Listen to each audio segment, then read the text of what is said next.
जो अपनी राय दी, सुझाव दिए, उसको जीएम ने, ग्रुप ऑफ मिनिस्टर्स ने नजरअंदाज किया।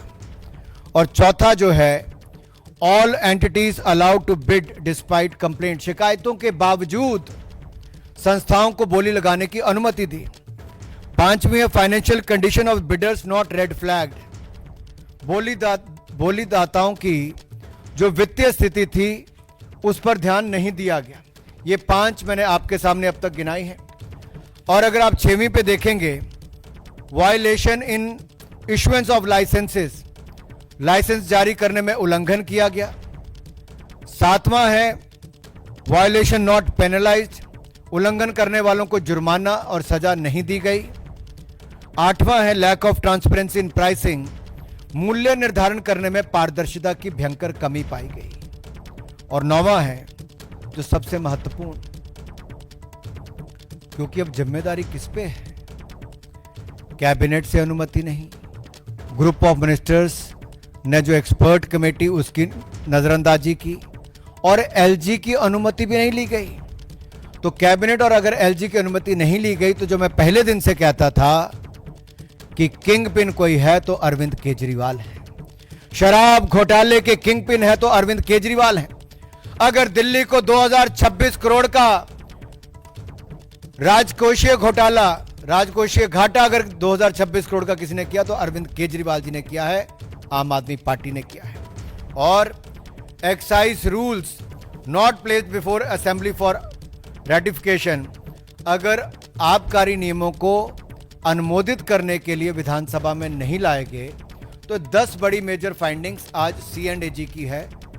ये किसी राजनीतिक दल की नहीं, किसी राजनीतिक विरोधी की नहीं, ये देश की उस संस्था की बात है जो अकाउंटेबिलिटी तय करती है, जो गवर्नेंस पे बात करती है। और अगर एलजी महोदय ने कहा कि आप विधानसभा सत्र बुलाओ और C&AG की रिपोर्ट्स को वहां पे पेश करो, वहां पे टेबल करो, ऐसी कौन सी मजबूरी थी सीएम आतिशी की कि आम आदमी के पाप को छिपाने के लिए, आम आदमी पार्टी के पाप को छिपाने के लिए और C&AG की रिपोर्ट को टेबल ना करने के लिए क्यों उन्होंने ये रोक लगाई, क्यों अब तक असेंबली बुलाकर उसको टेबल नहीं किया।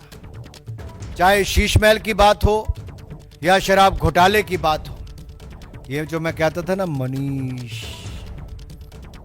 ये श जो है, ये मनी से लेके इनके शराब घोटाले से लेके शीश महल तक जो पैसा कमाया है वो सारा उल्लेख इसमें आता है।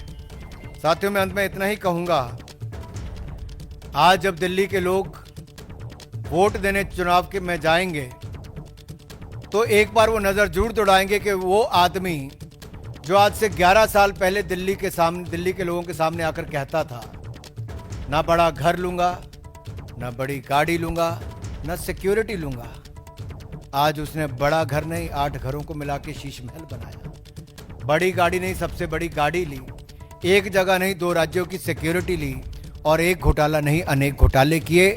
और ये कोई और नहीं, आपका पाप जिसके नेतृत्व में हुआ वो अरविंद केजरीवाल है।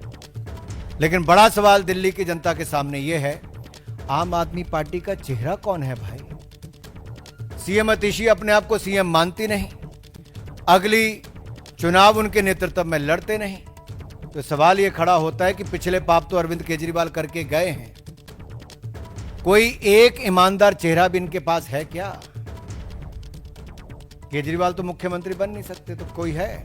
और इन पापों की सजा तो उनको भुगतनी पड़ेगी और जवाब भी देना पड़ेगा कि C&AG की रिपोर्ट को लागू क्यों नहीं किया, और इन 10 फाइंडिंग्स जो सामने आई है इसका जवाब देना ही होगा।